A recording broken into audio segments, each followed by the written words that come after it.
расман муҳорибаи рейтингӣ дар вазни ним вазнин байни ҳафтум рақами рейтинг Доминик Рейс ва 12-ум рақами рейтинг Райан Спейн рӯзи 12 ноябр дар турнири UFC 281.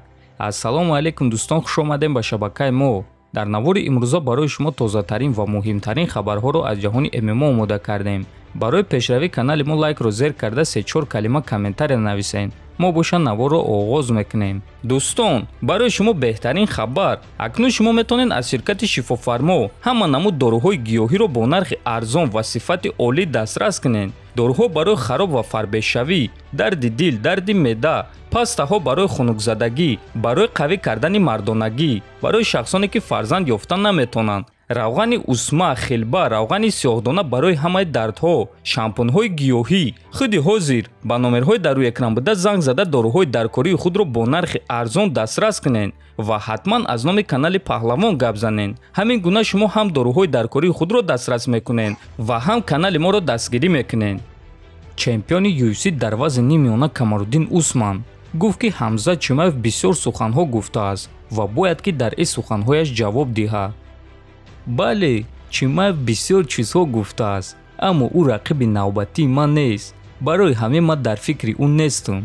аммо вақте ки ӯ рақиби навбатии ман мешавад, пас дар суханҳои гуфтааш ҷавоб медиҳад. ба пушти рақиб назар намекунем. ҳозир ман дар фикри Леон Эдвардсом.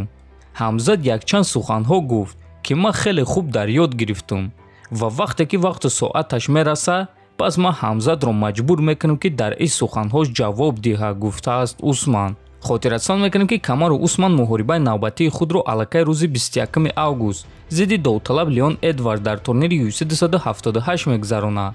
Ҳамзат Чимаев боша муҳорибаи навбатии худро зидди Нейт Диаз рӯзи 11 сентябр дар турнири UFC 279 мегзаронад.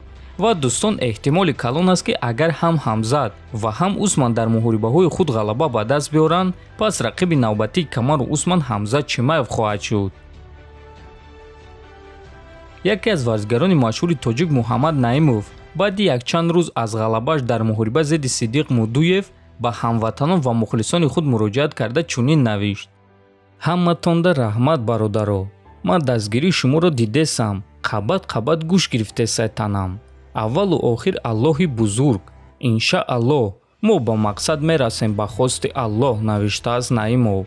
хотиррасон мекунем ки Муҳаммад Наимов ҳадаф ва мақсади дар UFC баромад карданро дорад. ӯ чанд сол боз мешавад ки аз пушти ин орзуи худ рафта истодааст ва мо боварӣ дорем ки як рӯз не як рӯз ӯ ба ҳадафу орзуҳои худ мерасад ва дар майдони UFC номи тоҷиконро баланд мебардорад. чемпиони пешинаи UFC дар вазни миёна Люк Рокхолд оиди муҳорибаи Чарлз Оливера ва Ислам Махачев фикрҳояшро баён кард. ман фикр мекунам ки Ислам калон ва хеле бақувват аст ва ӯ кори худро хуб ба анҷом мерасонад. гӯштинг ин олами тамоман дигар аст ва ҳамин ки Ислам ба Чарлз наздик шуда ӯро қапа, ҳамаи кор ба анҷом мерасад. Ислам, текдаунҳои ӯ ва дар дигар корҳо ӯ бениҳоят сахт аст. ман қариб бо ҳамаи топови ҷангварони вазни сабуки ҷаҳон тамрин кардагим. аммо Ислам ва Ҳабиб ин тамоман сатҳи дигар аст. ин тамоман қувваи дигар аст. вақте ки онҳо ба болои ту мебароянд, пас ҳамаи кор ба анҷом мерасад ва баъди ин муҳориба дер давом намекунад. Оливера ҷангвари хеле сахт аст. ман ба ин чиз боварӣ дорам бе ягон шубҳа. аммо ӯ ҳоло бо чунин рақиб вохӯрдагӣ нест, гуфтааст Рокхолд. хотиррасон мекунем ки муҳорибаи Ислам Махачев ва Чарлз Оливера муҳорибаи унвонӣ барои камарбанди вазни сабуки UFC мешавад ва рӯзи 22 октябр дар Абу-Даби баргузор мегардад.